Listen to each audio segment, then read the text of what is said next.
तिथे नांदतो ज्ञानराजा सुपात्र तया ठविता महापुण्यरासे।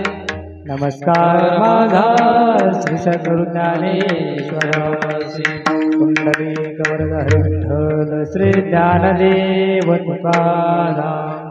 पंढरीनाथ भगवान की जय। माऊल ज्ञानेश्वर महाराज की जय। आदिशक्ति मुक्ताबाई की जय। समर्थ सद्गुरु श्री गजानन महाराज की जय। पवन सुत हनुमान की जय।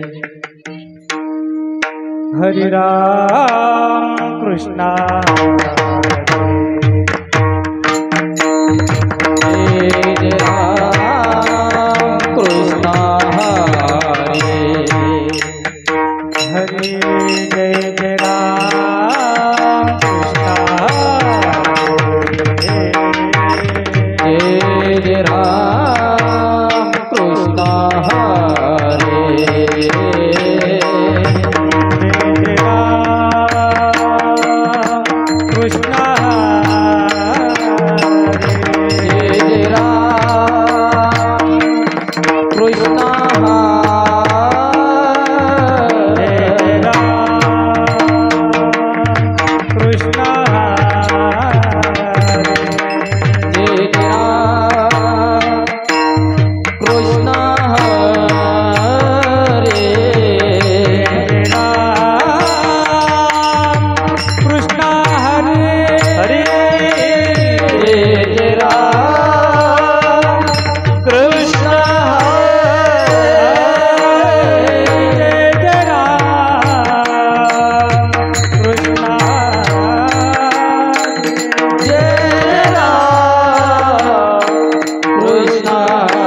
सुंदर ध्यान उभे विठेवर अरे कटेवरी ठेवूनिया।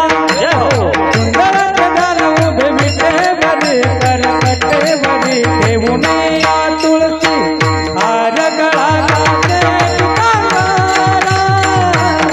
तुळसी हार गळा घाते पितांबरा। तुळसी हार गळा घाते पितांबरा। तुळसी हार गळा घाते पितांबरा।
मकर कुंडाले तळपती प्रभारे मकर कुंडाले तळपती प्रभारे कंठी कसुभामणे विराजिता कंठी कसुभामणे विराजिता मकर कुंडल तळपती श्रवण कंठी कसुमने विराजिता मकर कुंडल तळपती श्रवणे कंठी कसुमने विराजिता तुळसी हार गळा काचे पितांबर तुळसी हार गळा काचे पितांबर तुळसी हार गळा काचे पितांबर तुळसी हार गळा काचे पितांबर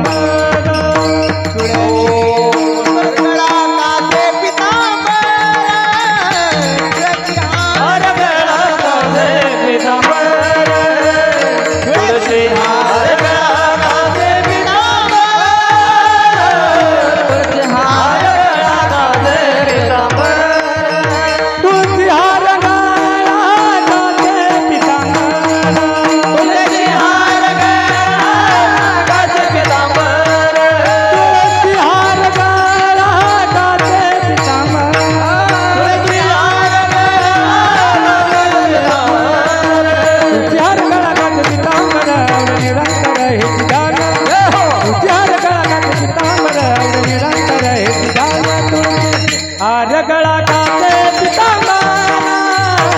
तुळसी हार गळा काचे पितांबर तुळसी हार गळा काचे पितांबर तुळसी हार गळा काचे पितांबर तुळसी हार गळा काचे पितांबर आवळे निरंतर येती दान तुळसी हार गळा पितांबर आवळे निरंतर येती दान तुळसी हार गळा काचे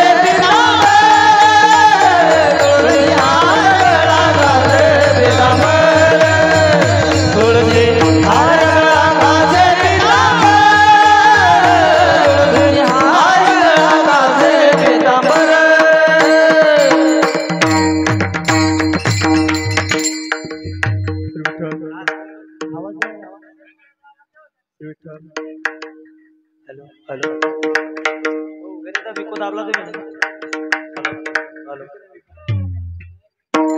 मॉनिटर लावा तू कमन माझे हेची सर्व चोका तू कमन माझे हेची सर्व चोका तू कमन माझे हेची सर्व चोका तू कमन माझे हेची सर्व चोका तू कामर माझे हेची सर्व चोका तू कामर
राम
कृष्ण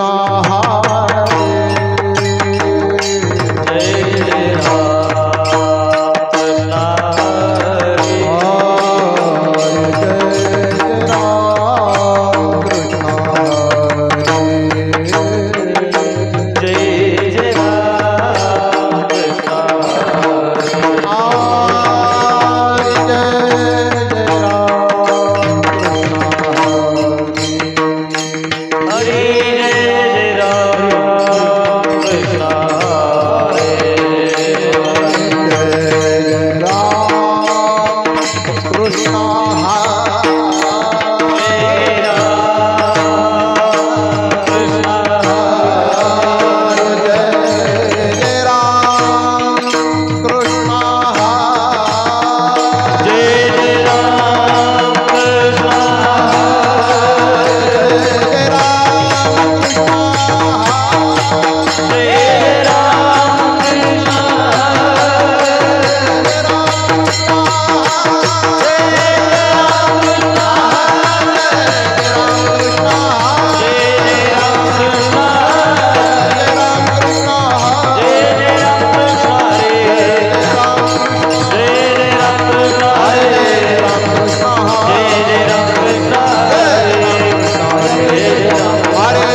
देव आमचा देव आमचा देव आमचा देव आमचा देव आमचा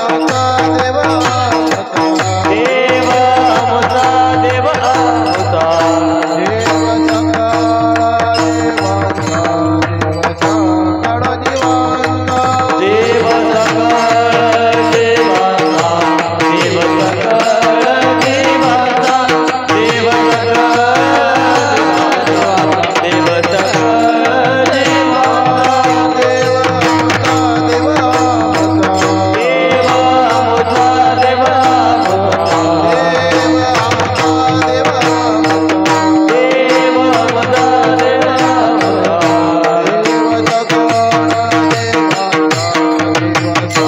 सकाळ जीवांचा देव सकळ जीवांचा देव सकळ जीवांचा देव सकळ जीवांचा देव आहे देव आहे देव आहे देव आहे देव आहे देव आहे देव आहे जवळे बाहे अंतर बाहे जवळे बाहे अंतर बाहे जरी बाहे अंतर बाहे जरी बाहे अंतर बाहे जरी बाहे अंतर बाहे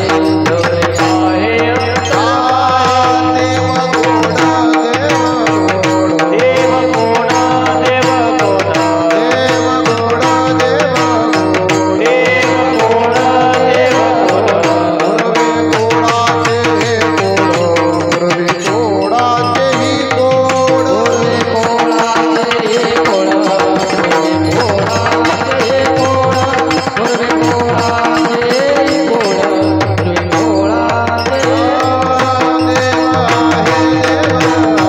देव आहे देव आहे देव आहे देव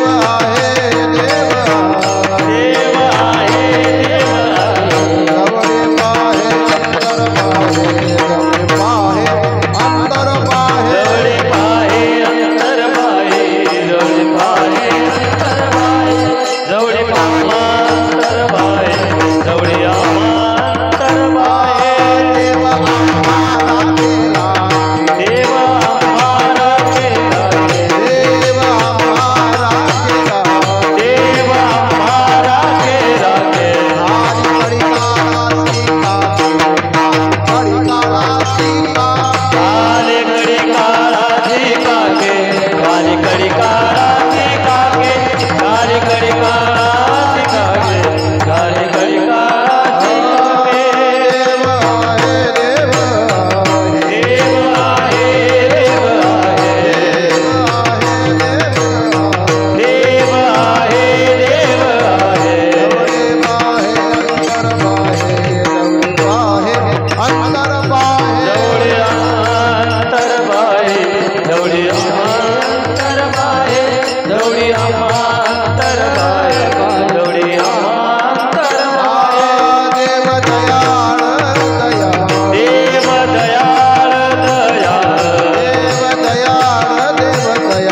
देव दयाळ देव दयाळ अरे तुकयाचा सांभाळ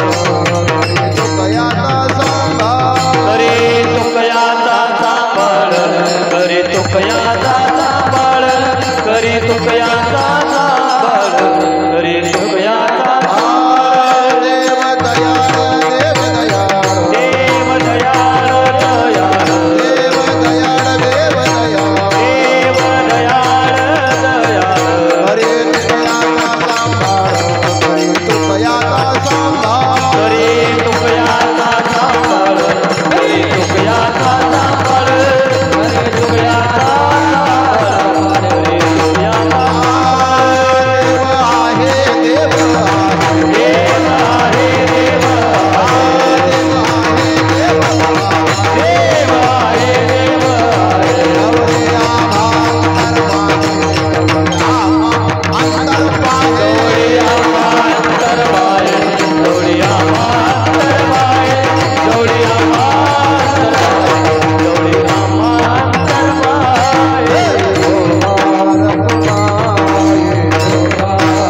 हरिभक्तपरायण श्री हरिदास महाराज संतनगर त्यांना सात्कर्य श्री हरिभक्तपरायण ज्ञानेश्वर महाराज पोखरे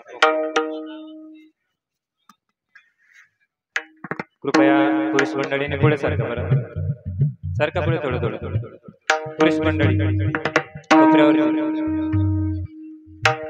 महिला मंडळीने सुद्धा पुढे सरकून घ्या मागे जागा नाही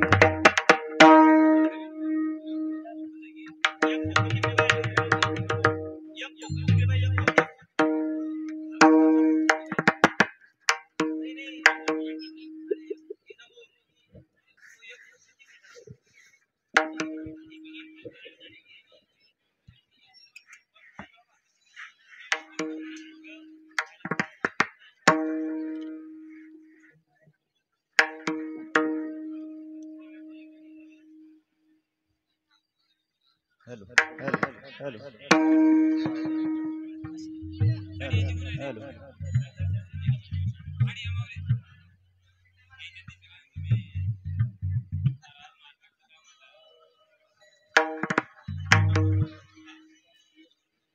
हेलो हेलो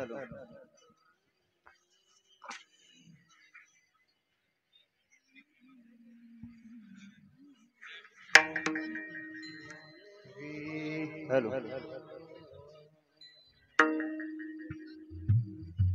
हेलो हेलो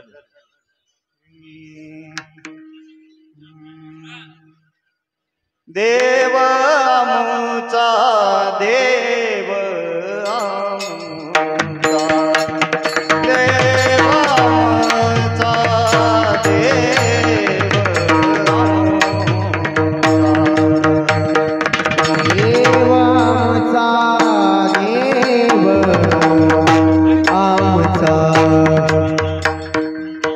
देव आमचा देव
आमुचा देव आमुचा देव आमुचा देव आमुचा जीव सकळ जीवांचा देव आहे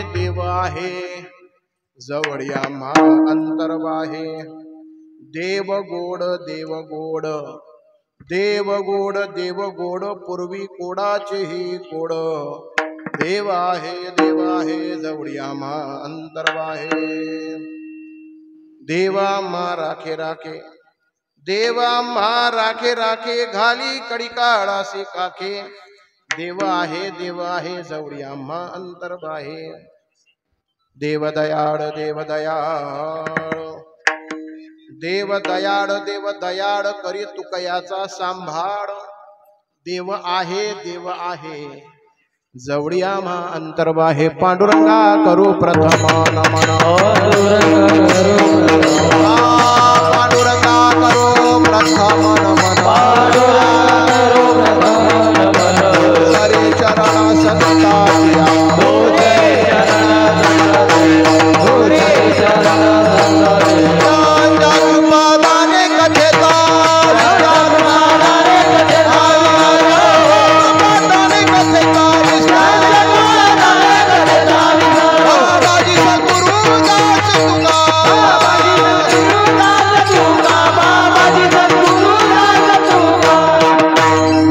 समचरण सरोजम सान्द्र नीलांबुदाभं जगरणेत पाणि मंडनं मंडनानां तरुण तुलसीमाला कंधरं कंजनेत्रं सदयदबलहासं श्री विठ्ठलं चिन्तयामि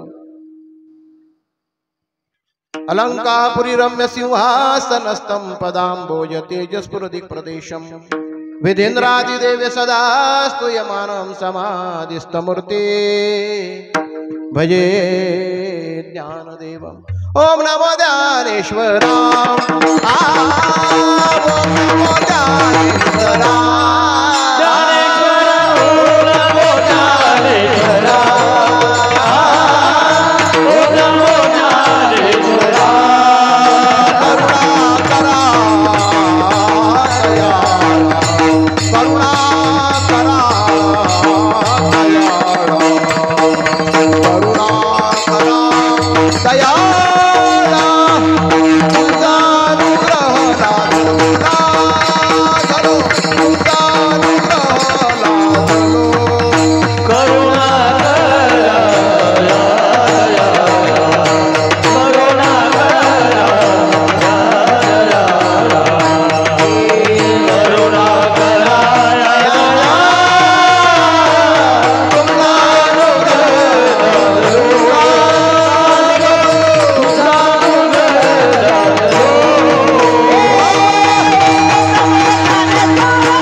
दिगंबराय विद्महे गणगण गणात भूते धीमहि तन्नो सद्गुरु श्री गजानन प्रचोदयात् ओम गजानन नमो नमः श्री गजानन नमो नमः जय गजानन नमो नमः गुरु गजानन नमो नमः गाडी वाजवा नमो नमः श्री गजानन नमो नमः जय गजानन नमो नमः गुरु गजानन नमो नमः गजानन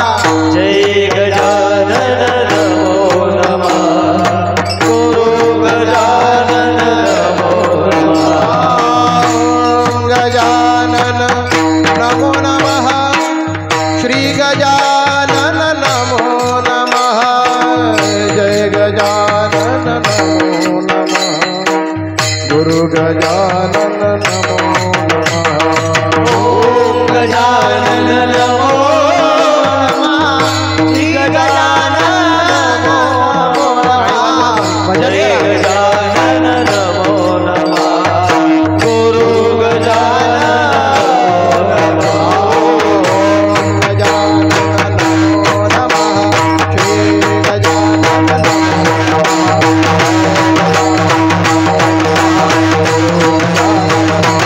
हरे ओम गजानन नमो नमः हे गजानन नमो नमः जय गजानन नमो नमः गुरु गजानन नमो नमः ओम गजानन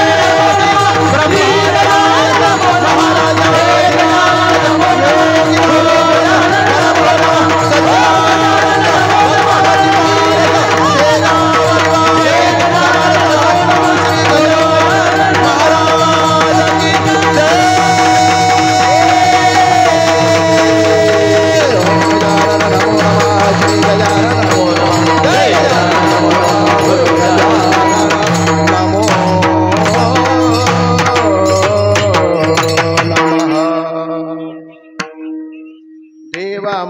देवामचा देवामचा देवामचा जीव सकळ जीवांचा देव आहे देव आहे जवळी आम्हा अंतर्वाहे प्रस्तुत नाम संकीर्तन रूपी सेवेकरता निवडलेला अभंग जगतवंदन वैराग्य मूर्ती संत श्रेष्ठ श्री तुकोबारा यांचा हा 5 चरणांचा अभंग सेवेकरता निवडला। प्रस्तुतच्या अभंगाचा प्रतिपाद्य विषय काय आहे? चरणागणिक तुकोबारांचा अभंगाचा विषय बदललेला आहे, पण एका केंद्राभोवती हा संपूर्ण अभंग फिरतो आहे आणि अभंगाचं केंद्र आहे देव, की ज्या देवाचा भव्य अशा प्रकारचा कार्तिक भक्ती महोत्सव तुम्ही सालाबादाप्रमाणे आयोजित करीत आलेला आहात। त्या भगवंताला केंद्रस्थानी ठेवून जगद्गुरु तुकोबारांनी त्या देवाचा आणि जीवाचा संबंध प्रस्थापित केला, त्या देवाच्या अस्तित्वाचा विचार मांडला, त्या भगवंताच्या स्वरूपाचा विचार मांडला, त्या भगवंताच्या कार्याचा विचार मांडला आणि एवढंच नव्हे तर भगवंताच्या स्वभावाचा विचारही तुकोबारांनी अभंगाच्या शेवटच्या चरणात मांडलेला आहे। जर अभंग तुम्ही नीट ऐकला असेल तर असं एकही चरण नाही की त्या चरणामध्ये अभंगाचा प्रतिपाद्य विषय नाही।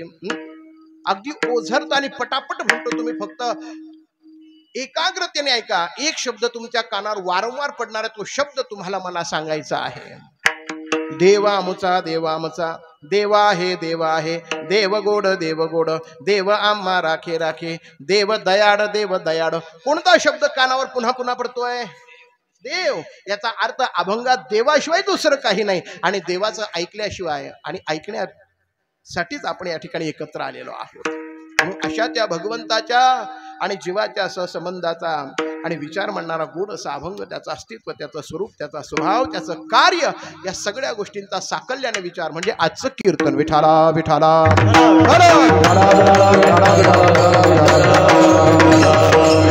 तुकोबाराय सांगतात, देवामचा देवामचा जीव सगळा जीवांचा।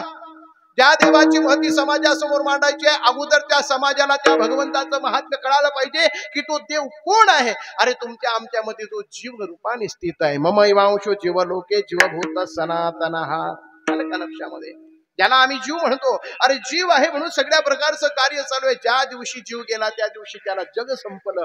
हे चैतन्य ज्याच्यामुळे खेळता आहे तो जीव म्हणजे आपला देव।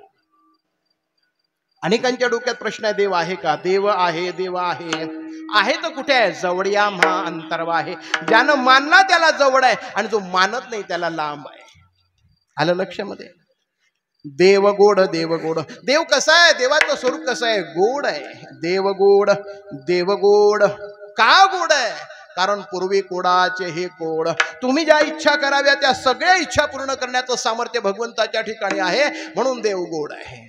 एवढंच नव्हे, देव आम्हा राखे राखे, असा हा गोड परमात्मा, असा हा गोड देव भक्ताला सदैव राखण्याचं कार्य करतो। कुणापासून? कळीकाळाच्या भीतीपासून। आणि अशा या भगवंताचा स्वभाव कसा आहे तुकोबाराय फार सुंदर आणि मऊ शब्दामध्ये म्हणतात, देव दयाळ देव दयाळ. भगवान दयावान आहे, दयाशील आहे, कारुण्य सिंधू आहे परमात्मा. करी तुकयाचा सांभाळ. आणि तुकोबाराय त्यांच्या प्रतिनिधित्वानं जगासमोर हा विषय मांडू इच्छितात की तुमचा आमचा प्रत्येकाचा संकटकाली सांभाळ करण्याचं सामर्थ्य भगवंताच्या ठिकाणी आहे. कारण त्या भगवंताचा स्वभाव दयाळू आहे. विठाला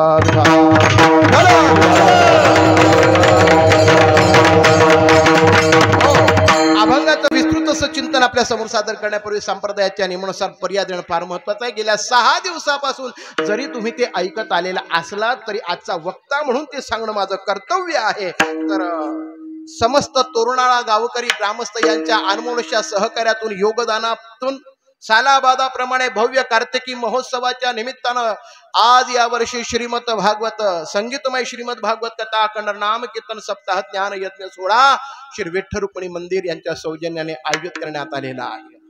याचं नियोजन कार्तिक उत्सव सप्ताह सेवा समितीच्या माध्यमातून आणि आयोजन समस्त गावकरी मंडळीच्या अनमोलशा योगदानातून करण्यात आलेलं आहे. या ठिकाणी ज्यांच्या अनुभव संपन्न वाणीतून तुम्ही भगवंताचं सुरसुरम्य अशा प्रकारचं चरित्र श्रवण करीत आहात ते हरिभक्तप्राण भास्कर बाबा ढोणे जणांद्रीकर यांच्या व्यासपीठ नेतृत्वाखाली आणि भगवंताचं सुंदर सुरम्य अशा प्रकारचं चरित्र या ठिकाणी आपल्या समोर मांडलं जात आहे गेल्या 6 दिवसापासून. आणि कथेचा उद्या 7वा दिवस शेवटचा दिवस पहिल्या सत्रामध्ये कथेची सांगता होणार आहे. विठाला विठाला कथेची सांगता उद्या होणार आहे तुमच्या नियोजनाप्रमाणे. आणि या सप्ताहामध्ये आज 6व्या क्रमांकाची सेवा आपल्या सगळ्यांच्या परमप्रेमास्तव आदरणीय श्री बुवांच्या आग्रहास्तव माझ्या वाट्याला या ठिकाणी आलेली आहे. आणि त्या निमित्तानं गेल्या 15-16 वर्षापासून सातत्याने ज्या गुणीजन कलाकार मंडळीशी माझा कथा कीर्तनाच्या माध्यमातून सातत्याने परिचय आहे. जेवढी मंडळी या ठिकाणी उभी आहे त्यापैकी काही बरेच खाली बसलेले आहेत जे माझ्या ओळखीचे चेहरे 15-16 वर्षाच्या ओळखीचे चेहरे आहे. आणि तेव्हापासून तोरणाळा नाव माझ्या कानावर आहे आणि त्या तोरणाळ्याची महती आहे. आणि तेव्हापासून असं वाटतंय कधीतरी तोरणाळ्याला जाण्याचा प्रसंग येईल येईल येईल आणि तो आज आला. आणि मग अभंगाचं 3रं प्रमाण माझ्या करता आहे, देव गोड पूर्वी कोडाचे हे कोड. माझी इच्छा होती की ज्या गावामध्ये वारकरी संप्रदायाची तन्मयतेने सेवा करणारं असं कलागुणी मंडळ आहे, उत्कृष्ट अशा प्रकारचे गायक आहे, उत्कृष्ट एकापेक्षा एक वरचढ अशा प्रकारचे वादक आहे, चांगल्या प्रकारचे साथ संगीत करणारे. आणि त्याही पेक्षा सगळ्यात महत्वाचं ज्या गावाच्या पूर्वजांनी ज्ञानोबा तुकोबाच्या विचारांचा वारसा अखंड जोपासत तुमच्या अंतःकरणामध्ये भगवंताच्या भावभक्तीचं जे बीजारोपण केलेलं आहे त्याचं भला मोठं वटवृक्ष आज तुम्हा सगळ्यांच्या अफाट अमाप अशा संख्येनं मी अनुभवतो आहे. म्हणून या पुण्यभूमीला सर्वप्रथम मी नमस्कार करतो. विठाला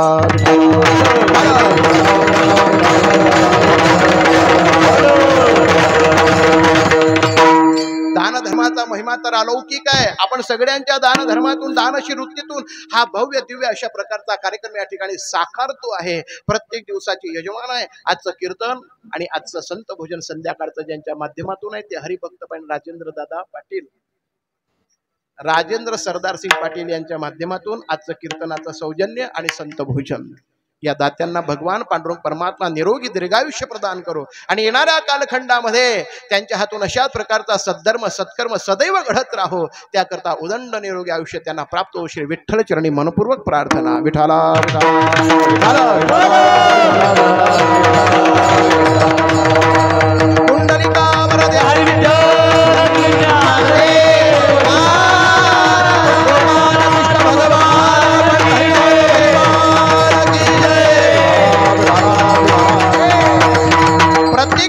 मध्ये गेल्यानंतर मला त्या गावाच्या सगळ्या प्रकारच्या माहितीची विचारपूस करणं फार अगत्याचं वाटतं. त्या गावाची विचार परंपरा कशी आहे, त्या गावाचा कल कोणत्या गोष्टीकडे आहे आणि कधीपासून त्या गावामध्ये या सांप्रदायिक विचारांची रुजवणूक करण्यात आलेली आहे.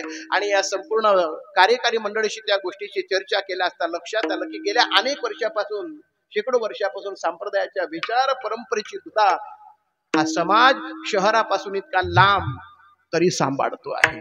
आणि खरं तर तुमच्या गावाचं भौगोलिक दृष्ट्या मी चिंतन केलं या समस्त लोकांशी चर्चा करता करता लक्षात आलं की खानदेश, विदर्भ आणि मराठवाडा या तिघांची त्रिवेणी संगमभूमी जर कोणती असेल तर ती तोरणाड्याची भूमी आहे. इथून इकडे खानदेश, पुढे गेले तर मराठवाडा आणि इकडच्या बाजूला जर गेले तुम्ही पूर्व दिशेला तर तुम्हाला विदर्भ सापडतो.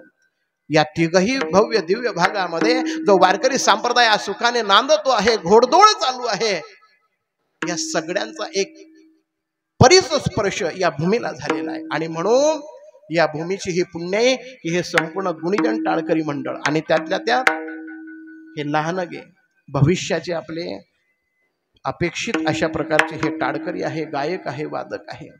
या सगळ्यांचे माता पिता आजच्या कीर्तनाला उपस्थित असतील यामध्ये कोणत्या प्रकारची शंका नाही. आज तुमच्या मुलाला गळ्यामध्ये टाळ, वारकरी संप्रदायाचा पोषक, गोपीचंदनाचा टिळा, डोक्यावर टोपी, गळ्यामध्ये तुळशीची माळ, अशा प्रकारचं ते तुमच्या मुलाची ती मूर्ती पाहून तुमच्या अंतःकरणामध्ये जो आनंद होतोय ना, हा आनंद जगद्गुरू तुकोबारांना 450 वर्षापूर्वी झाला आणि तुकोबारांनी नोंदवलं 375 वर्षापूर्वी. धन्य माता पिता तयाची, धन्य माता पिता तयाची, धन्य माता पिता तयाचे, धन्य माता पिता तयाचे.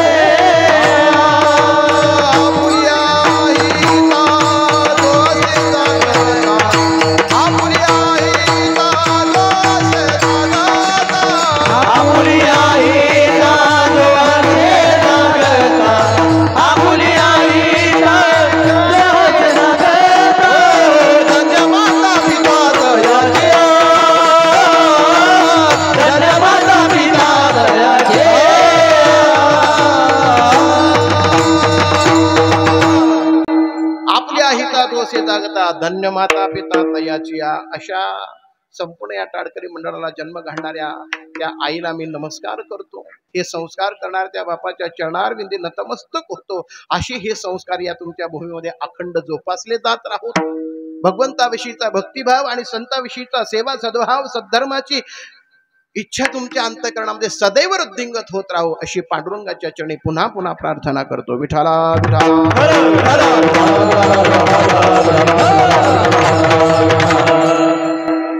कार्तिक भव्य अशा प्रकारचा हा महोत्सव आहे. भगवंताच्या भक्तीची अनोखी साधन आहे. भक्तीविना मनुष्याच्या जीवनाला कोणत्या प्रकारचा अर्थ नाही. भक्ती सर्वश्रेष्ठ आहे. श्रीमद भागवतामध्ये फार सुंदर वर्णन केलेलं आहे.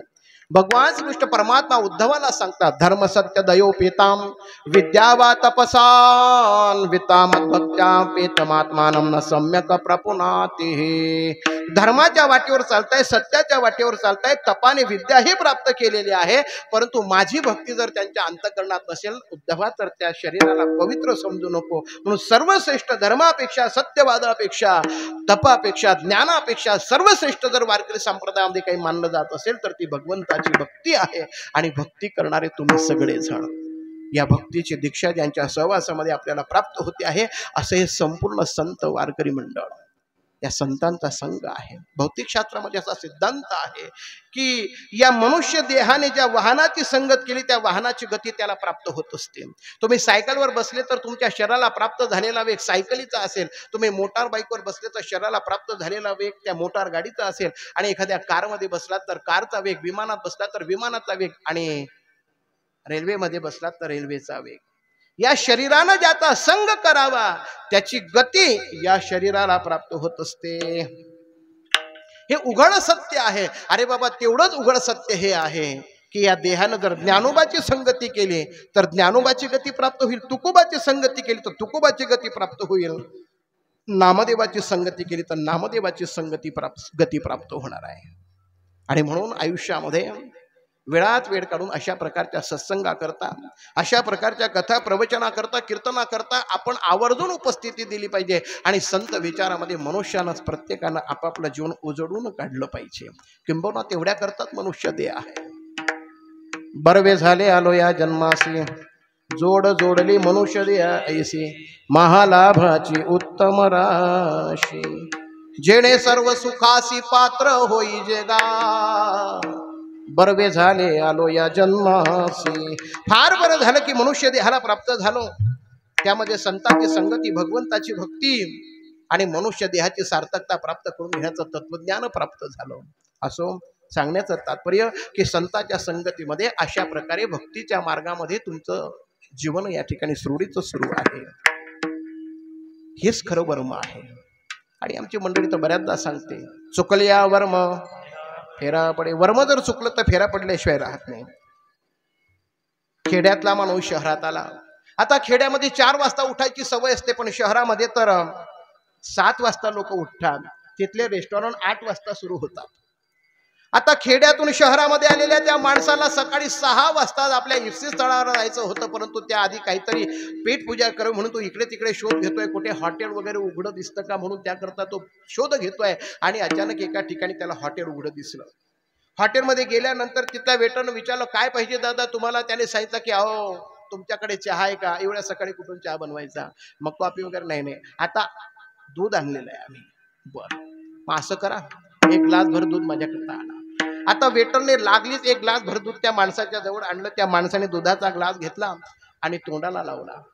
पटापट पटापट पटापट पटापट ते दूध त्याने प्यायला सुरुवात केली आणि काही क्षणामध्ये तो दुधाचा ग्लास रिकामा केला.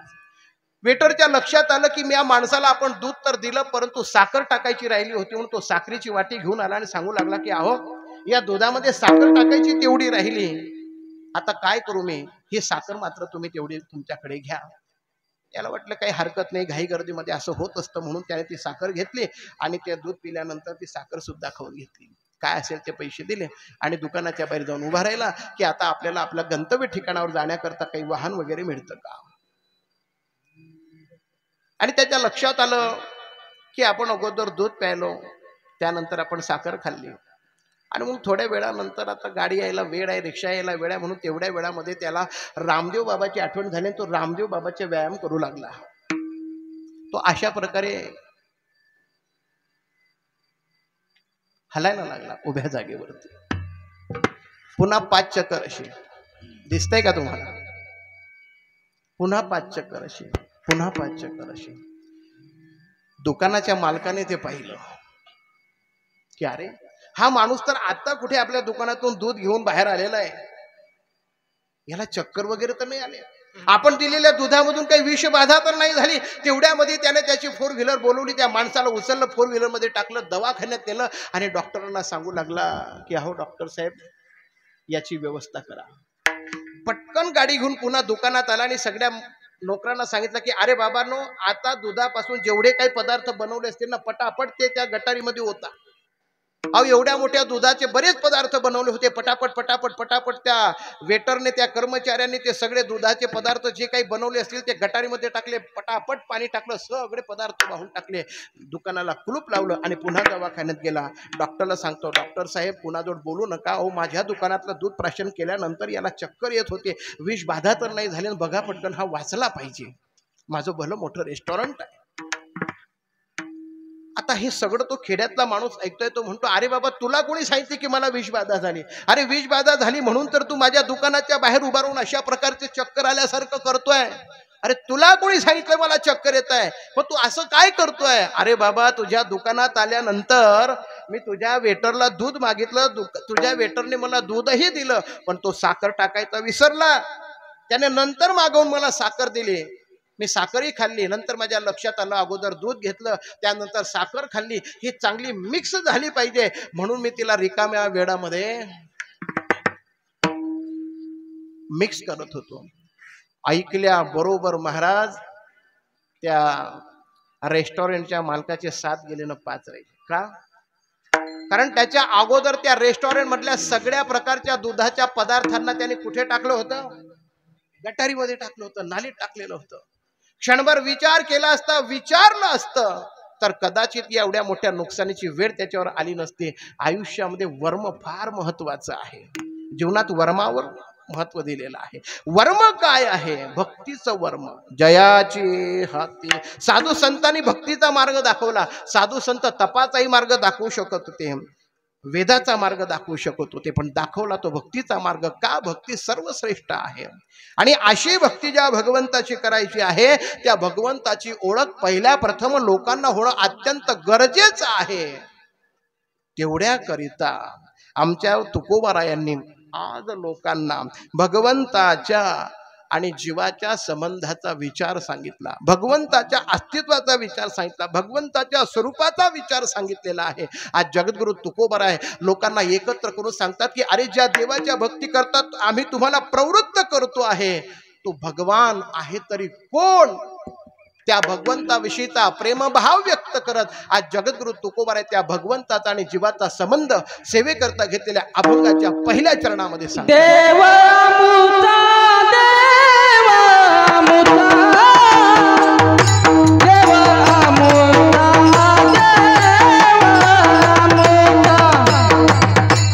देव अमृता, देव अमृता, देव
देव आमुचा देव आमुचा जीव सकळ जीवांचा। ज्या भगवंताच्या भक्ती करता जगद्गुरु तुकोबर आपल्याला मार्गदर्शन करतात तो देव आहे तरी काय, जीव सकळ जीवांचा। इथं बसलेले तो आम्ही सगळे जीव आहे। आपल्याला महत्व कुठपर्यंत आहे, जोपर्यंत या देहामध्ये जीव आहे तोपर्यंत। मग या देहातला जीव आहे तरी काय, अरे या देहातला जीव म्हणजेच भगवान पांडुरंग परमात्मा आहे। आले हे शरीर कोणाची सत्य कोण बोलविते, देखवी ऐकवी एक नारायण तयाचे भजन चुकू नको। परमात्मा जीव आहे महाराज आपला, मग आम्हाला का जाणवत नाही? जाणवत नाही म्हणून संतांना सांगावं लागलं। जीवीच्या जीवना तुका म्हणे नारायणा, हा जीवाचं ही जीवन देवा तू आहे, नारायणा तू आहे। आम्हाला का जाणवत नाही? आम्हाला परमात्मा सामान्य तत्वानं जाणवतो आणि संतांना विशेष तत्वानं जाणवतो। तुमच्या लक्षात हे दोन शब्द येणार नाही त्याकरता मी 2 उदाहरणं तुम्हाला देतो. त्यातलं पहिलं उदाहरण लक्षात ठेवा. परमात्मा हा एकच आहे, अनेक जीवाच्या रूपानं नटलेला आहे. सूर्यप्रकाशक सहस्त्र रश्मी. सूर्याचे जसे हजारो किरण आहेत तसे भगवंताचे हे अनंत अंश आहेत आपल्या भोवती वावरणारे. जे जे भेटे भूत ते ते माने जे भगवंत. हे सगळे अंश आहे, वेगवेगळ्या रूपानं नटलेले आहे.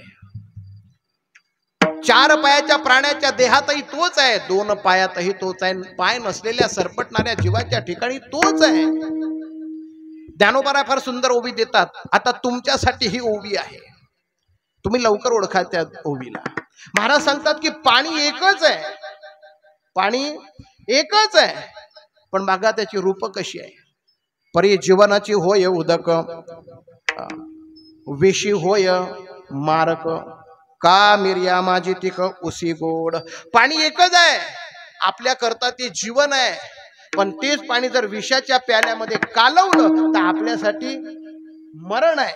आणि तेच पाणी जर मिरचीच्या झाडाला लावलं तर मिरचीच्या रसाच्या रूपानं तेच पाणी तिखट आहे. आणि तेच पाणी जर उसाच्या झाडाला लावलं तर उसाच्या रसाच्या रूपानं तेच पाणी गोड आहे. मग जसे पाण्याचे हे विविध रूप आहेत, विविध उपयोग आहे, तशा प्रकारे भगवंताचे सुद्धा विविध आकार आहे मात्र पाणी, आहे मात्र देव.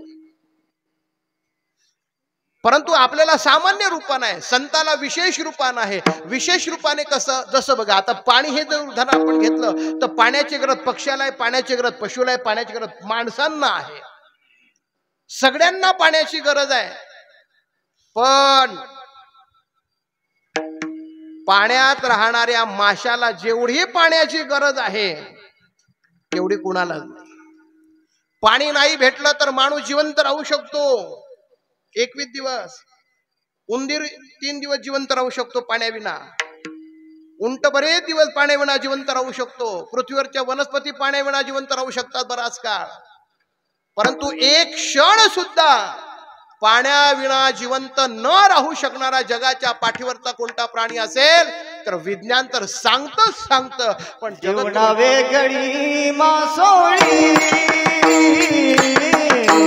जीवना वेगळी मासोळी, जीवना वेगळी मासोळी, जीवना वेगळी मासोळी.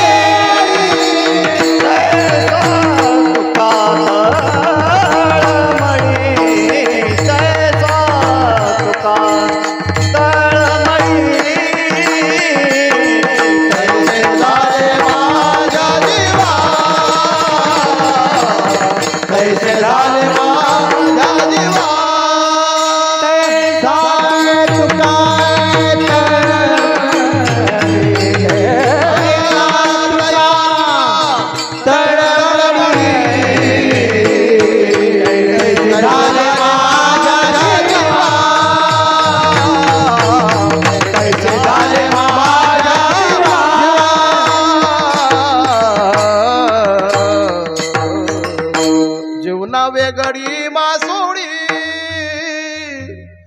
तैसा तुका तळमळी, तैसे झाले माझ्या जीवा, तैसे झाले माझ्या जीवा. तुम्हा मला पाणी भेटलं काय, 4 दिवसानं भेटलं काय, काही फरक पडत नाही. परंतु माशाला एक क्षण सुद्धा पाण्याच्या बाहेर जगता येत नाही. पाणी माशा करता विशेष आहे, आमच्या करता सामान्य आहे. तसा देव संता करता विशेष आहे, आपल्या करता सामान्य आहे. आपण कृतज्ञ आहोत भगवंताविषयी, ज्या भगवंतानं आपल्याला एवढा सुंदर देह दिला, त्या चैतन्य दिलं, त्याच्या आज्ञेनं ते चैतन्य वावरत आहे. त्या भगवंताच्या उपकाराची आपल्याला क्षणभर सुद्धा कल्पना नाही. पण संतांना मात्र त्या भगवंताचं भजन, त्या भगवंताचं विस्मरण एक क्षण सुद्धा सहन होत नाही. आणि म्हणून त्या भगवंताला, त्या देवाला तुकोबऱ्यांसारखे संत देव आमुचा, देव आमुचा, देव माझा मी देवाचा, अशी भावना आहे संताची. बायको माझी मी बायकोचा, भावना आहे की नाही आपली, बायको माझी मी बायकोचा. एखादा सरपंच असेल तर गाव माझं मी गावाचा. एखादा आमदार असेल तर मी तालुक्याचा, तालुका माझा. खासदार असेल तर मी जिल्ह्याचा, जिल्हा माझा. आणि पंतप्रधान असेल तर मी देशाचा, देश माझा. तसं आपलं तत्व आहे, संताचं तत्व आहे. विठ्ठल माझा माझा माझा माझा माझा, विठ्ठल माझा मी विठ्ठलाचा. बोला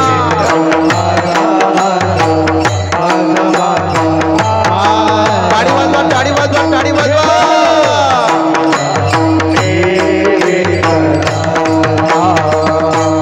विठ्ठल माझा माझा माझा माझा माझा, विठ्ठल माझा मी विठ्ठलाचा.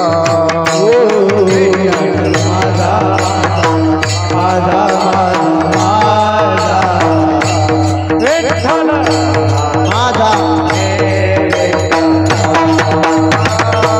विठ्ठल माझा माझा माझा माझा माझा, विठ्ठल माझा माझा माझा माझा माझा.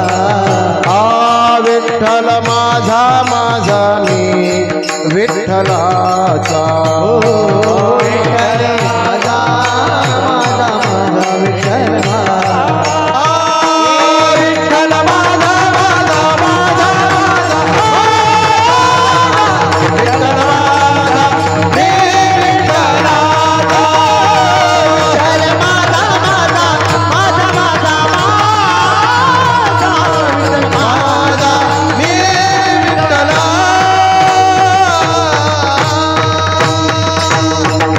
परमार्थामध्ये हा भाव प्राप्त होणं म्हणजे परमार्थाचा शेवट आहे. वाक्य नीट ऐका. परमार्थामध्ये हा भाव प्राप्त होणं अंतिम ध्येय आहे आपलं. मी विठ्ठलाचा, विठ्ठल माझा, देव माझा, देव माझा, हेच माझे सत्यवाचा. अलग लक्षात. देवाला माझं म्हणा, देवाला आमचं म्हणा. तो प्रेमभाव तुकोबरांनी आजच्या अभंगामध्ये पहिल्या चरणामध्ये मांडला. देव समजून घ्यायचा असेल तर देवाविषयीचा असा आपलेपणाचा भाव, माझेपणाचा भाव आपल्या हृदयात पाहिजे. एका गुरुला असं वाटलं, मी शिष्याला इतके वर्ष झालं मार्गदर्शन करतोय, याला परमार्थ कळला की नाही. म्हणून एक दिवस शिष्याला भेटण्याकरता गुरु त्याच्या घरी जातात. आता शिष्यानं अपार अशा मेहनतीनं भलं मोठं घर बांधलेलं असतं. आणि म्हणून त्या घराजवळ गुरु गेल्याबरोबर शिष्य गुरुच्या दर्शना करता आले. श्री संताच्या माथा चरणावरी साष्टांग हे करी दंडवत. गुरुदेवाने पाहिलं की शिष्याचा संसार प्रपंच फार मोठा झालेला आहे, भलं मोठं प्रवेशद्वार. आता त्या शिष्याला विचारलं, बाबा रे, प्रवेशद्वार तर अति सुंदर आहे, कोणाचं प्रवेशद्वार आहे? शिष्यानं उत्तर दिलं, देवाचं. प्रवेशद्वारातून आत प्रवेश केला. सुंदर अशा प्रकारचा बगीचा दुतर्फा पाहिल्यानंतर विचारला, हा बगीचा कुणाचा? शिष्यानं उत्तर दिलं, देवाचा. गुरुला आनंद झाला. अरे वा, हे सगळं देवाचं आहे असं म्हणतोय, म्हणजे याला परमार्थ कळतोय. भव्य अशा प्रकारचं घर पाहिलं. बाबा रे, हे घर कुणाचं? देवाचं. घरामध्ये प्रवेश केला. घरातलं ते सगळं वैभव पाहिलं, गाद्या पाहिल्या, लोड पाहिले, सगळ्या प्रकारचं फर्निचर पाहिलं, सगळ्या प्रकारच्या प्रापंचिक भौतिक वस्तू पाहिल्या आणि विचारलं, बाबा रे, हा एवढा मोठा सुंदर संसार कुणाचा? महाराज, देवाचा. चला ना, आलेच आहे माझ्या घरात, आमच्या देवघराला चरणस्पर्श होऊ द्या. म्हणून देवघरामध्ये गुरुदेवाला नेलेला आहे. सुंदर अशा प्रकारचं देवघर. विचारलं, बाबा रे, हे देवघर कुणाचं? उत्तर दिलं, देवाचं. आता त्या देवघरातल्या गोपाळकृष्णाकडे बोट दाखवून गुरुने विचारलं, अरे हा देवघरातला देव कुणाचा? तेव्हा शिष्यानं उत्तर दिलं, माझा. हे प्रेम आहे. ही अवस्था प्राप्त होणं फार महत्वाचं आहे. असा प्रेमभाव तुमच्या हृदयामध्ये असेल तर देव कळायला वेळ लागणार नाही. शेवटचा भाव आहे हा, देव माझा आहे, मी देवाचा आहे. म्हणून देवा आमुचा, देवा आमुचा, जीव सकळ जीवांचा. तरी पण जगामध्ये असे काही लोक होते की ते देवाचं अस्तित्व मानायला तयार नाही. ते उलट होऊन तुकोबरायांकडे गेले आणि तुकोबरांना विचारू लागले, महाराज, ज्या देवावर तुम्ही इतकं प्रेम करतात, ज्या देवाला सगळ्या जीवांचा जीव म्हणतात, अहो तो देव आहे का? आम्हाला शंका आहे, देव आहे का? त्यांच्या शंकेचं निरसन करण्याकरता तुकोबराय एकदा नव्हे, निश्चयपूर्वक दोनदा सांगतात अभंगाच्या दुसऱ्या चरणात.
असं वाटतं फडावर कीर्तन चालू आहे.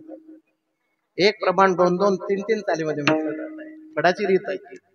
आलं का लक्षामध्ये? आता आम्ही रोजचं याच्यामध्ये असलेल्या आम्हाला बरोबर कळतंय की किती चालीमध्ये चाली, किती चालीमध्ये चाली म्हटल्या जात आहेत. मी अगोदरच म्हटलं या भूमीची पुण्याई आहे ती. गावागावाला टाळकरी सापडत नाही. टाळकरी भेटले तर गायक भेटत नाही, आणि गायक भेटला तर वादक भेटत नाही. इथं तो सगळंच आहे. बोवापासून आथपासून इथेपर्यंतचा परमार्थाची सगळी कुमक कुठे उपलब्ध असेल तर मला तोरणाळ्यामध्ये वाटते आहे. एकदा जोरदार टाळ्या होऊन जाऊ द्या सगळ्या लोकांना. कुंडलिका वरदे हरी विठ्ठल श्री ज्ञानदेव गोपाळ कृष्ण भगवान की जय. अभंगामध्ये निश्चय आहे की देव आहे, देव आहे. अहो सांगणं आणि म्हणणं सुद्धा निश्चयपूर्वक पाहिजे. म्हणून निश्चयानं तुम्हाला पुन्हा पुन्हा पुन्हा पुन्हा वेगवेगळ्या प्रकारच्या आलापामध्ये सांगितलं, देव आहे, देव आहे, देव आहे, देव आहे. निश्चय आहे. एखादा माणूस घरी लग्नाची पत्रिका घेऊन येतो. या बरं, या बरं म्हणजे अरे बाबा तुझ्या घरचं लग्न येऊ म्हणजे येऊ. येऊ म्हणजे 2 वेळा आहे की नाही. येऊ म्हणजे याला निश्चय म्हणतात. येऊ म्हणजे येऊ, आणि एकटं नाही, दोघे येऊ. आणि दोघे येऊ तर येऊ पोटभर जेऊ, आणि पोटभर जेऊ तो जेऊ, जाताना डबा भरून घरी घेऊन जाऊ. पण दोन्ही येऊ. आणि एवढंच नव्हे, येऊ म्हणजे येऊ, दोघे येऊ, पोटभर जेऊ, जाताना घरी घेऊन जाऊ, आणि फक्त 21 रुपये देऊ. निश्चय आहे.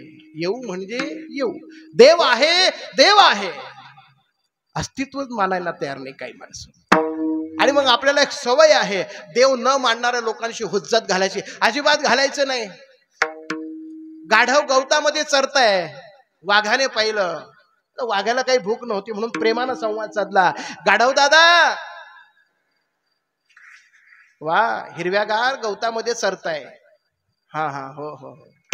हिरव्या? अरे वाघोबाग हे गवत निळं आहे. निळं आहे? अरे गवत हिरवं आहे. नाही नाही वाघोबा, गवत निळं आहे. वाघ म्हणतो गवत हिरवं आहे,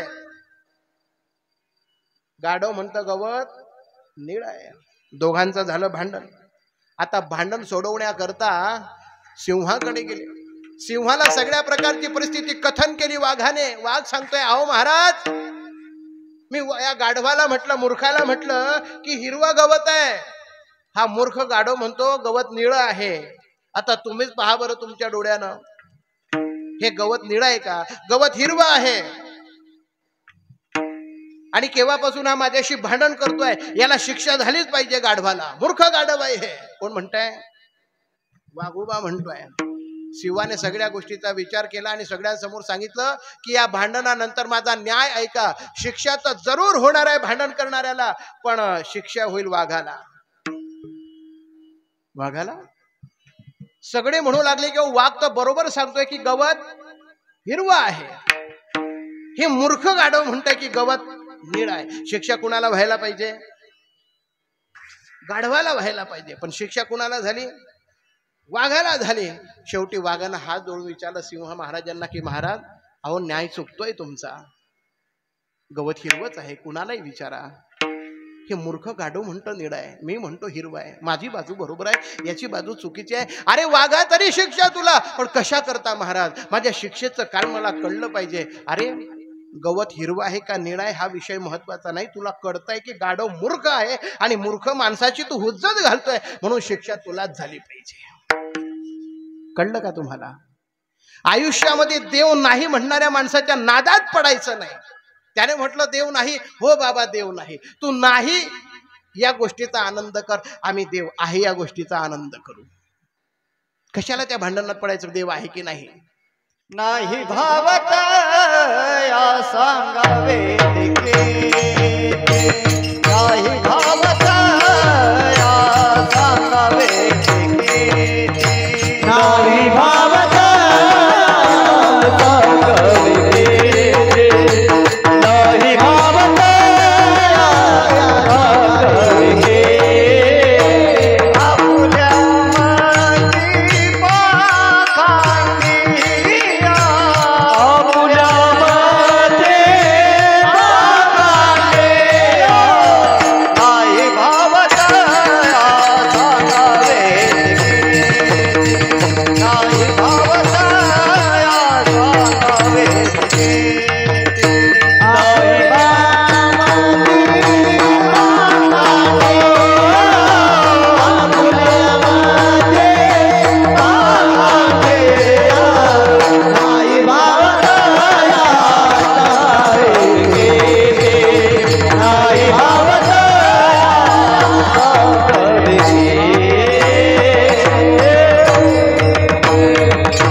नाही भावत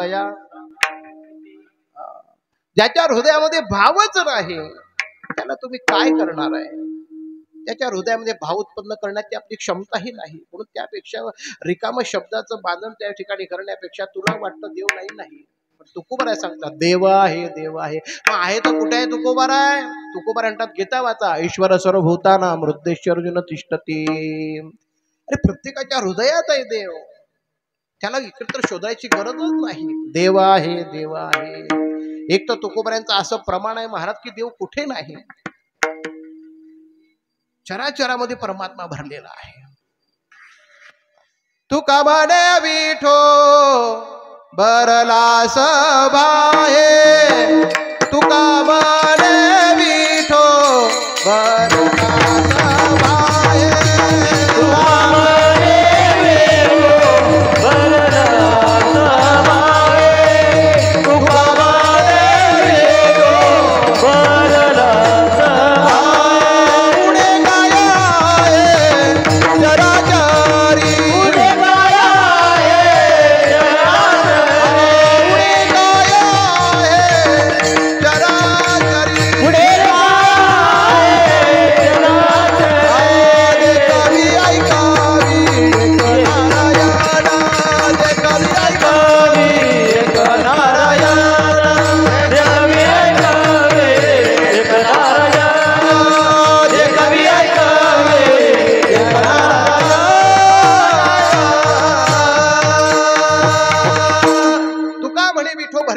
सबाये पुढे काय आहे चराचरी सबायाम धनकरी परमात्मा भरलेला आहे देवाशिवाय आहे तरी काय प्रल्हादाला प्रश्न विचारला हिरण्यकश्यपूने तुझा देव कुठे आहे प्रल्हादानं उत्तर दिलं बाबा प्रश्न चुकला देव कुठे हे नका विचारू देव कुठे नाही हे विचारा अरे या खांबात आहे का हो खांबावर गदीचा प्रहार केला आणि तो खांब फुटला आणि खांबातून भगवान नरसिंहाचा रूप प्रकट झालो प्रल्हादा कारणे स्तंभी अवतार केला विदारुणी दैत्य प्रेम पाना पाहिला स्तंभामधून परमात्मा प्रकट झाला देव चराचरामध्ये आहे भक्ताचा जसा भाव असेल भावे जैसा तैसा हरी हरीचिया दासा हरी दाही दिशा भावे जैसा तैसा हरी परमात्मा सगळीकडे देव आहे एक साधू फिरत फिरत फिरत फिरत एका राजाच्या दरबारात आला आणि राजाला म्हणू लागलं की मला माझ्या मठ स्थापनेकरता तुमच्याकडून 10,000 रुपयाची देणगी हवी आहे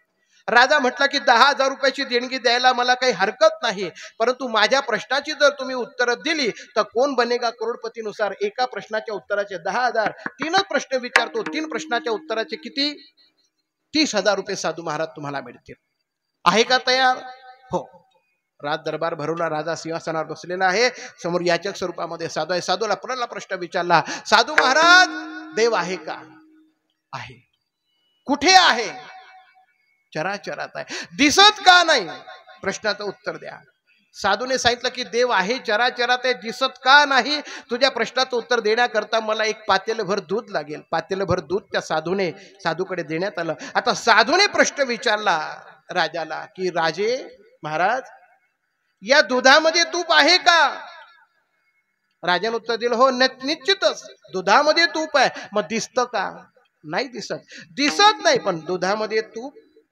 तसा जगामध्ये देव आहे तो दिसत नाही जर यातलं तूप बाहेर काढायचं असेल तर घुसडण करावं लागेल घुमघुम करते डेरे घुमती आलं का लक्षात याला घुसडण करावं लागेल विरजण टाकून दही घालावं लागेल त्याचं घुसडण करावं लागेल तेव्हा कुठे त्या ठिकाणी तो लोणी त्या लोण्यात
भगवंताच्या प्राप्तीचा विचार करलेला आहे मंथुने नवनीता तैसे घे अनंता वाया व्यर्थ कथा सांडे मार्ग हरिपाठाचं प्रमाण आहे नवनीत लोणी जर हवा असेल तर तुम्हाला मंथन करावं लागेल तसं महाराज यातलं तूप जर पाहायचं असेल तर आपल्याला मंथन करावं लागेल तेव्हा त्यातून तूप बाहेर पडेल तसं विश्वाचं विचार मंथन केलं की आपल्याला मार्ग सापडतो संतांनी दाखवलेला हा मार्ग आहे मग संतांच्या चरणामध्ये नेहमी पडून राहा मी नेहमी सांगतो एखाद्या वाहनात बसल्यानंतर जर तुम्हाला इष्टी स्थळावर पोहोचायचं असेल तर त्या वाहनात बसल्यानंतर ते ठिकाणी येईपर्यंत गुपचूप बसून राहावं लागतं की नाही बसमध्ये चढल्यानंतर बस कशी चालते खड्डे लागताय नाही लागताय उभं राहायला भेटलाय नाही भेटलाय बसायला भेटलाय नाही भेटलाय प्रिय व्यक्ती भेटलाय नाही भेटलाय, अनोळखी व्यक्ती भेटलाय नाही भेटलाय, कसं का असे ना तुम्हाला त्या बसमध्ये बसून राहावं लागतं. तसं परमार्थ करणाऱ्या जीवाला संतांच्या चरणाजवळ पडून राहावं लागतं. पडून राहीन तै उगीच संताची का. अहो संत जीवनाच्या वाटेवर चालताना कोणत्या गोष्टीचा त्याग केलंच तर ईश्वराचं दर्शन होईल. या गोष्टीचं आपल्याला मार्ग कशा प्रकारचं मार्गदर्शन करतात. एका हिंदी क्रांतिकारी संताचं फार सुंदर अशा प्रकारचं एक उत्तर आहे, नीट ऐका. प्रत्येक माणसाच्या आयुष्याचे 100 वर्ष असतात. 100ला 10 भागलं, भागाकाराला 10. प्रत्येकाच्या 100 आयुष्य वर्षाचे आपण 10 तुकडे जर केले तर 10 वर्षाचा एक तुकडा. आणि प्रत्येक 10 वर्षामध्ये जीवाने कोणत्या गोष्टीचा त्याग करावा म्हणजे त्याला अलौकिक अशा दिव्य स्वरूपाची भगवत स्वरूपाची प्राप्ती होईल. याचा विचार एका क्रांतिकारी संतांनी फार सुंदर मांडलेला आहे, नीट ऐका. 10 साल के हो जाओ तो माँ की उंगली पकड़कर चलना छोड़ दो. 10 साल के हो जाओ तो माँ की उंगली पकड़कर चढ़ना छोड़ दो. 20 साल के हो जाओ तो खिलौनों से खेलना छोड़ दो. 30 साल के हो जाओ तो इधर उधर मुंह मारना छोड़ दो. 40 साल के हो जाओ तो रात को खाना खाना छोड़ दो. 50 साल के हो जाओ तो होटल जाना छोड़ दो. 60 साल के हो जाओ तो व्यापार करना छोड़ दो. 70 साल के हो जाओ तो बिस्तर पर सोना छोड़ दो. 80 साल के हो जाओ तो लस्सी पीना छोड़ दो. 90 साल के हो जाओ तो जीवन जीने की आशा छोड़ दो. और 100 साल के हो जाओ तो ये दुनिया ही छोड़ दो. 10, 20, 30, 40, 50, 60, 70, 80, 90, 100 वर्षापर्यंत तुम्ही कोणत्या कोणत्या गोष्टीचा त्याग केला की देवत्वाची प्राप्ती होते हे केवळ संतांच्या सहवासात गेल्यानंतर कळतं. राजाला सांगितलं की देव आहे. बरं, देव आहे मान्य केलं. देव कुठे पाहतो ते सांगा. राजा देव कुठे पाहतो हे सांगण्याकरता मला एक दिवा पाहिजे. दिवा दिला. आता राजा तूच सांग हा दिवा कुणाकडे पाहतो. राजाला सांगितलं दिवा सगळीकडे पाहतो. अरे तसा देव सगळीकडे पाहतो. दीपू ठेविला परिवारी तो कवणा ते नियमिन निवारी आणि कवण कवणे व्यवहारी राहते तेही नेणे. माऊली ज्ञानोबा सांगतात दिवा ठेवल्यानंतर तो सगळीकडे पाहतो. कुणाशी काही बोलत नाही, पण कुणाला वारत नाही, कुणाला नियम करत नाही. त्या दिव्याच्या प्रकाशात कोणी ज्ञानेश्वरी वाचावी त्याला शाबासकी नाही. आणि त्या दिव्याच्या प्रकाशात कोणी रात्रंदिवस पत्ता कुटावा त्यालाही शाप देत नाही. दिवा म्हणतो मी सगळ्यांना पाहतोय. तुम्हाला काय कर्म करायचे ते करा. कर्माची फळ तुम्हालाच भोगायची आहे पुढे. तसा परमात्मा साक्षीभूत आहे. तैसा मी साक्षीभूतो. ज्ञानेश्वरी आहे परमात्मा दिव्याप्रमाणे. बरं, आता शेवटचं विचारतो महाराज देव काय करतो. साधूला हसू आलं. साधू म्हटला देव काय करतो हे जर पाहायचं असेल ना महाराज तर माझं म्हणणं तुम्हाला मागणं मान्य करावं लागेल. काय क्षणभर का असेल पण तुम्ही सिंहासनावर जरा खाली या. आले खाली. तुमच्या डोक्यावरचा जो मुकुट आहे तो काढला. आता तो मुकुट माझ्या डोक्यावर ठेवला. आता मला सिंहासनावर बसू द्या. बसू दिलं आणि तुम्ही मी जिथं बसलाय तिथं बसा. आणि आता विचारा देव काय करतो. राजा त्या साधूच्या जागेवर बसला आणि साधू त्या सिंहासनावर मुकुट लावून बसला. आणि राजाने प्रश्न विचारला साधू महाराज देव काय करतो. साधू हसायला लागला. म्हणू लागला काही क्षणापूर्वी मी रंक होता, तू राजा होता. देवाने काय केलं आता मला राजा बनवलं आणि तुला रंक बनवलं. अरे तरी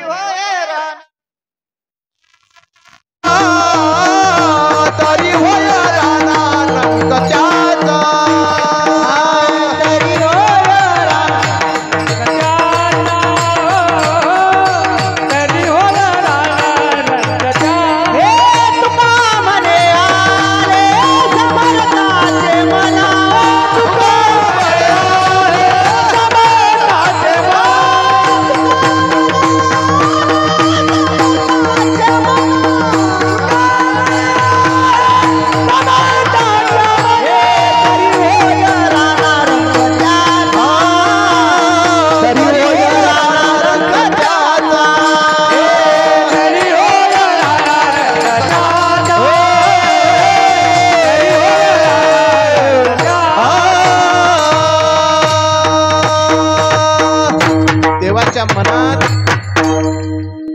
देवाच्या मनात आलं तर काय नाही. तुका म्हणे आले समर्थाचे. म्हणून संसारामध्ये अभिमानानं वागतात ना. देवाजवळ गेल्यानंतर तो अभिमान काढून वागत चला. त्याच्या मनात आलं तर राजाचा रंक आणि रंकाचा राजा व्हायला वेळ लागत नाही. ज्या भगवंताने हा सुंदर देह दिलेला आहे त्या भगवंताच्या उपकाराशी कृतज्ञता भाव ठेवा. अहो आयुष्यामध्ये या शरीराची जेव्हा ऊर्जा नष्ट होते, हे शरीर गळीत गात्र होतं. माझा नाही हात पाय डोळा पडली झापड. हा, अशा अवस्थेला जेव्हा जाल ना, तेव्हा तुम्हाला आयुष्यभर तरुणपणामध्ये परमार्थ न केल्याचा पश्चाताप होणार आहे. आणि मग एका हिंदी कवीनं फार सुंदर वर्णन केलं आहे. तुमने मुझको जग में भेजा, तुमने मुझको जग में भेजा, देकर सुंदर काया. देवा तू मला सुंदर अशा प्रकारची काया देह देऊन या जगामध्ये पाठवलं. तुमने मुझको जग में भेजा, देकर सुंदर काया. चांगल्या प्रकारची काया दिली, परंतु या शरीराला प्राप्त झाल्यानंतर मी मात्र काय केलं देवा, या शरीराचा सदुपयोग संतांनी करायला सांगितला होता तशा प्रकारे केला नाही. आता म्हातारपणामध्ये काय करू. इन चरणों से चलकर तेरे द्वार कभी ना आया, जहा जहा वो पूजा तुम्हारी शीश कभी न झुकाया. पाय दिले पण कधी तुझ्या मंदिरापर्यंत चालत आलो नाही. गावातल्या लोकांनी पै पै जमा करून सप्ताह केला, पण कधी कीर्तनाला आलो नाही, कधी कथेला आलो नाही. जीवन में सब हार गया, अब क्या हार चढ़ाऊं, मैंने चादर ओढ़ के कैसे द्वार तुम्हारे आऊं प्रभु, मन ही मन शर्माऊं, मैंने चादर ओढ़ के कैसे द्वार तुम्हारे आऊं प्रभु, मन ही मन शर्माऊं. निर्मल वाणी पाकर तुझसे नाम न तेरा गाया, नैन बंद कर हे परमेश्वर कभी न तुझको ध्याया. चांगल्या प्रकारचे शब्द दिले, वाणी दिली, वाचा दिली, पण कधी तुझं भजन केलं नाही आणि कधी डोळे बंद करून तुझ्या स्वरूपाचं ध्यान केलं नाही. मन विना के तार तुटे, अब कैसे गीत सुनाऊं, मैंने चादर ओढ़ के कैसे द्वार तुम्हारे आऊं प्रभु, मन ही मन शर्माऊं, मैंने चादर ओढ़ के कैसे द्वार तुम्हारे आऊं प्रभु, मन ही मन शर्माऊं. अशा पश्चातापाची वेळ येणार, म्हणून भगवंताचं सामर्थ्य मान्य करा, त्याची भक्ती करा. राजाला आनंद झाला आणि राजाने 30,000 रुपये जास्त पैसे साधूला दिले मठ बांधण्याकरता. देव आहे कुठे, जवडिया मा अंतर्बाहे. आता मान्य केलं सगळ्यांनी देव आहे, तर त्या देवाचं स्वरूप कसं आहे, अभंगाचं 3रं प्रमाण. देव गोळ देव गोळ देव गोळ देव गोळ देव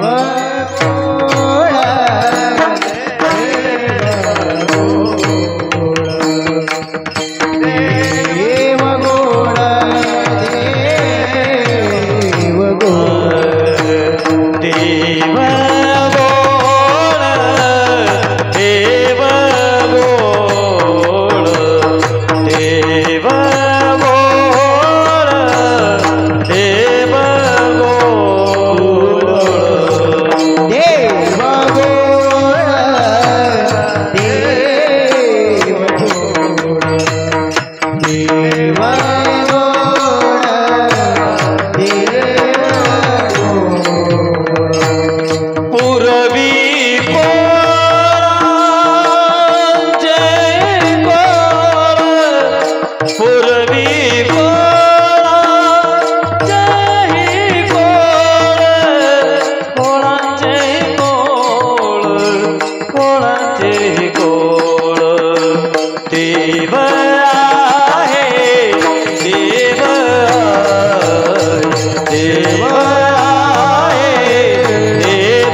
भगवंताचं स्वरूप सांगितलं. देव गोड पूर्वी गोडाचे हे गोड. परमात्मा गोड आहे महाराज, दिसायला गोड आहे, असायला गोड आहे. अनुभवाशिवाय कसं कळणार आहे? साखर गोड आहे कधी कळते? मला सांगा, किती वेळा साखर साखर साखर म्हटली म्हणजे ती गोड आहे असं कळणार आहे? अहो, आयुष्यभर जरी जप करत बसले ना, साखर साखर साखर साखर साखर, तर कितीही साखर म्हणा तोंड गोड होणार. आणि जर साखर म्हणून तोंड गोड झालं असतं तर मला असं वाटतं चहाचं पातेलं ठेवायचं, त्यात गरम पाणी टाकायचं आणि एवढंच म्हणायचं 2 चमचे साखर की झाली चहा गोड. होतं का? साखर गोड आहे, अनुभवायचा असेल तर ती चाखावी लागते. तसा देव गोड आहे, अनुभवायचा असेल, जाणायचा असेल तर अनुभवावा लागेल तुम्हाला की देव कसा गोड आहे. संतांनी अनुभवलं. पूर्वी कोडाचे हे कोड. अरे सगळ्या इच्छा पूर्ण करतो. उदाहरणार्थ तुम्ही नवरा बायकोच्या नात्यात या जरा. कुणा नवरा बायकोचं अतिप्रेम असतं एकमेकावर. जी पत्नी आपल्या पतीच्या सगळ्या इच्छा जाणते आणि ते पूर्ण करण्याचा प्रयत्न करते, ती बायको नवऱ्याला आवडते. आणि कोणता नवरा बायकोला आवडतो? जो आपल्या बायकोच्या सगळ्या इच्छा जाणतो आणि पूर्ण करण्याचा प्रयत्न करतो. अतिप्रेम. इच्छा जाणा, समजून घ्या. विधायक इच्छा असतील तर पूर्ण करण्याचा प्रयत्न करा. नात्यातला गोड वाढतो. आणि परमार्थ ही शिकवतोय आपल्याला. इथं फक्त आपल्याला देवदेव नाही करायचा, आपल्यातले नातेसंबंध घट्ट करायचे आहे. लग्न झाल्याबरोबर एका घराची 2 घरं होतात. एकत्र कुटुंब पद्धती असलेल्या घरामध्ये विभक्त कुटुंब पद्धतीचा संचार व्हायला लागलेला आहे. का? घराघरामध्ये भांडण आहे, म्हणून एकमेकाशी कसं वागावं हे परमार्थात शिकवलं. देव गोड असल्यामुळे त्याला मानणाऱ्या लोकांमध्ये साहजिकच गोडपणा आपोआप निर्माण होत असतो. म्हणून तुम्ही देवाला आपलंसं करा. आपुला तो एक तेडबिण जीवा सुखा करता, नात्याच्या आनंदा करता, गोडव्या करता गोड देवाला आपलंसं करावं. तो आपल्या मनबुद्धी आत्म्यात रमला पाहिजे, आपल्या वाणीत राहिला पाहिजे. की आपोआप ज्याच्या वाणीमध्ये देव आहे, त्याच्या शब्दात देव आहे, त्यानं प्रस्थापित केलेल्या प्रत्येक नात्यात त्या देवाचा गोडपणा अनुभवता येतो आपल्याला. असो, देव गोड देव गोड. देव कसा गोड आहे? महाप्रभू वल्लभाचार्यांचं फार सुंदर अशा प्रकारचं मधुराष्टक आहे. अधरम मधुरम वदनम मधुरम नयनम मधुरम हासितम मधुरम हृदयम मधुरम गमनम मधुरम मधुराधिपतेरखिलं मधुरम वचनं मधुरं चरितं मधुरं वसनं मधुरं वलितं मधुरं चरितं मधुरं चरितं मधुरं मधुराधिपतेरखिलं मधुरं मधुराधिपतेरखिलं मधुरं. संपूर्ण मधुराष्टकाला ऐका तुम्ही, तुमच्या लक्षात येईल की वल्लभाचार्यांनी किती प्रकारे भगवंताच्या त्या गोड गोष्टीचा अनुभव व्यक्त केलेला आहे. देवाला पाहिलं की आनंद आहे, सुखाची प्राप्ती महाराज. संतांचे उदाहरण पहा तुम्ही. सकाता काकडा चालस, तो काकड्यामध्ये गोंधळाचे आपण अभंग म्हणतो. काय सुंदर वर्णन आहे. सुंदर मुख साजिरे कुंडले मनोहर गोमटी ओ नागर नाग खोपा केशर कस्तुरी मळवटी ओ विशाल व्यंकट नेत्र वैजयंती तडपे कंठी वो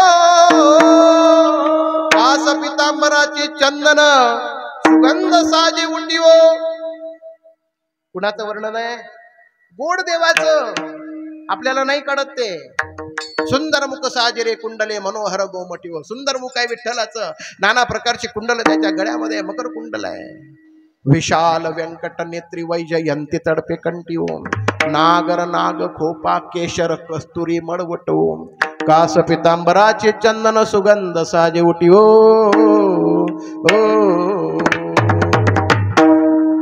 आलं का लक्षात? अति बरवंटा बाळाली सुलक्षणा गोंधळावो. अति बरवंटा बाळाली सुलक्षणा गोंधळावो. बरवंटा बाळाली अति बरवंटा बाळाली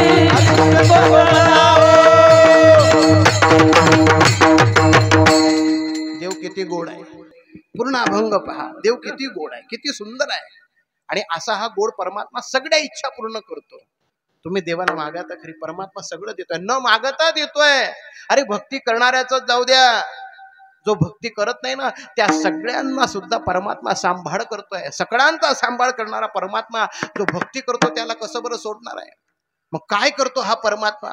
देवा मा राखे राखे घाली कडी काढा से काखे. हा परमात्मा काय करतो?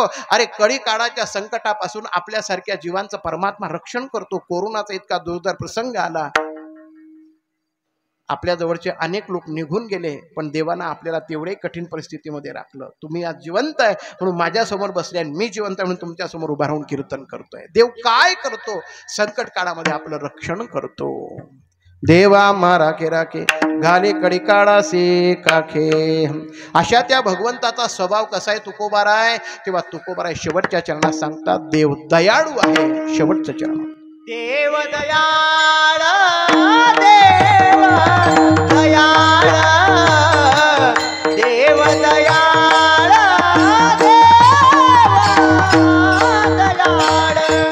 देव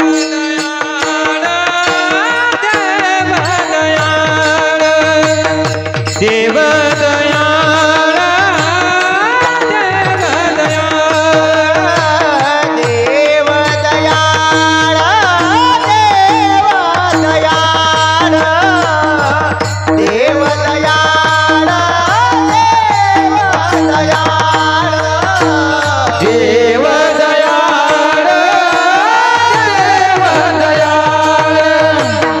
देव दयाळ देव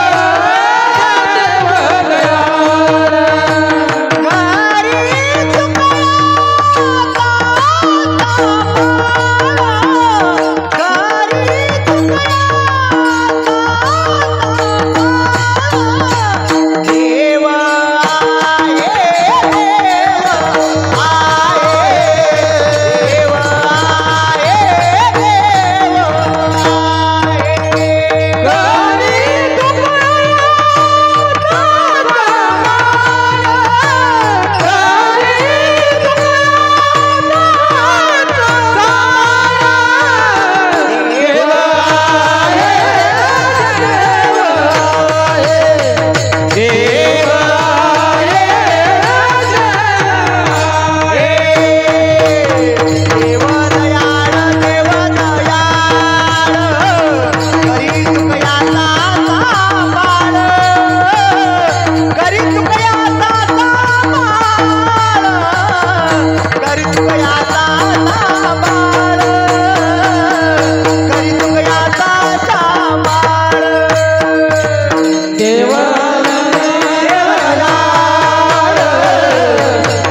दयाळ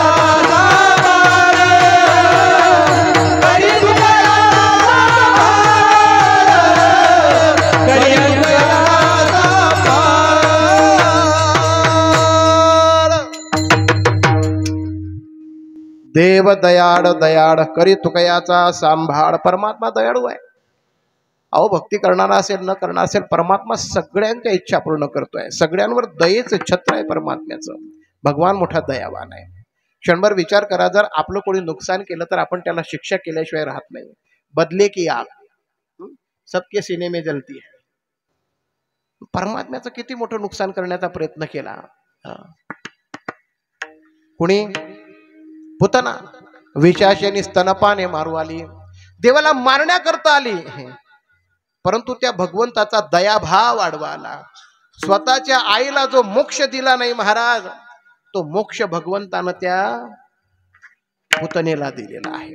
तुम्हाला माहित आहे का, व्यासांचं आणि शुकाचार्यांचं कधी जमलंच नाही. व्यासांनी भागवताच्या माध्यमातून जगाला भगवंताचं चरित्र सांगावं आणि शुकाचार्यांनी हातावर हात ठेवून, बाबा हे काय करताय तुम्ही? उठलं सुटलं त्या कृष्णाचं चरित्र, उठलं सुटलं देवाचं चरित्र आहे काय त्या भगवंताच्या चरित्रामध्ये? व्यास बऱ्याच वेळा समजवण्याचा प्रयत्न करायचे, पण शुकाचार्य ऐकायला तयार नाही. पण एक दिवस आश्रमामध्ये व्यास महाराज भगवंताचं चरित्र पठणाकरिता बसलेले आहे आणि त्यांच्या पाठीला पाठ लावून झाडाच्या बाजूनं पाठीमागे हा शुकाचार्य बसलेले आहे. आणि अचानक भागवता श्लोक आला, अहो यंबकिस्तन कालकुटम जिघांस याप्य दयाप्य साध्वी लेभे गतिम धातृचित्त ततोन्नम कम्वा दयालो शरणम रजे. अरे त्या भगवंताचा दया भाव बघा. स्तनामध्ये विष भरून मारण्याकरता आलेल्या त्या पुतनेला सुद्धा भगवंतानं स्वतःच्या आईपेक्षा सुद्धा भला मोठा मोक्ष दिला. 100 वेळा अपराध केलेल्या त्या शिशुपाळाला 100 वेळा माफ केलं परमात्म्याने. अपराध या शिशुपाळा किती अपराध केले पण शेवटी त्याला माफ करतच राहिला परमात्मा. अपमान केला तरी भगवंताने त्याचा मानस ठेवण्याचा प्रयत्न केलेला आहे. भगवान मोठा दयाळू आहे. कारुण्य सिंधू भव दुःखहारी. झालं का लक्षात? तुझ वेण शंभो मज कोण तारी. लोकाभिराम मृणरंगधीरम राजीव नेत्रम रघुवंशनाथम. कारुण्य रूपम करुणाकरंतम श्रीरामचंद्रम शरणम प्रपत्ते. भगवान प्रभू रामचंद्र परमात्म्याचं चरित्र पहा. रामायणामध्ये कृपा आहे, दया आहे. कृष्ण चरित्रामध्ये दया आहे. जरी कंसाला मारलं तरी दया आहे, रावणाला मारलं तरी दयाच केली महाराज त्यांच्यावर. कारण भगवंताच्या स्पर्शानं मृत्यूला प्राप्त झालेल्या जीवात्म्याला शेवटी सद्गतीची प्राप्त झालेली आहे. असा भगवान दयावान आहे. त्या भगवंताच्या दया स्वभावाला तुकोबरांनी जाणलं आणि कृतज्ञता भाव व्यक्त केला. करी तुकयाचा सांभाळ. तसा परमात्मा आपलाही सांभाळ करतोय. त्या भगवंताच्या त्या दया स्वभावाला ओळखा, त्याची भक्ती करा, त्याचं नामचिंतन करा आणि भगवंताच्या भक्तीचा मार्ग दाखवलेल्या संतांच्या चरणारविंदी पडून सदैव संतांच्या वचनानुसार जगण्याचा प्रयत्न करा. तुमचं कल्याण झाल्याशिवाय राहणार नाही. संत आगगाडी सारखे 2च मिनिटं. आगगाडीमध्ये कसेही लोक बसले तरी आगगाडी म्हणत नाही खाली उतर. फर्स्ट क्लास वाला तरी, सेकंड क्लास या, तिकिटावाले या, न तिकिटावाले या, सगळेच या आगगाडीमध्ये. आल्यानंतर ती प्रत्येकाला आपल्या गंतव्य ठिकाणापर्यंत नेऊन सोडते. फक्त अट अशी आहे की एकदा का तुम्ही आगगाडीमध्ये चढले की ठिकाणी येईपर्यंत उतरायचं. एवढा नियम करतो तुम्हाला.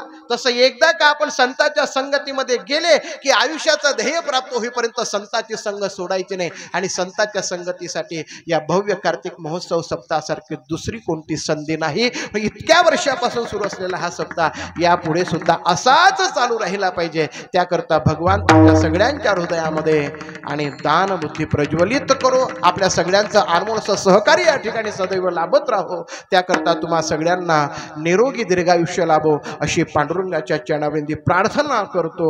पुनश्च एकदा या सेवेकरता आपण सन्मानपूर्वक मला पाचारित केलं त्याबद्दल समस्त ग्रामस्थांचे हार्दिक आभार व्यक्त करतो.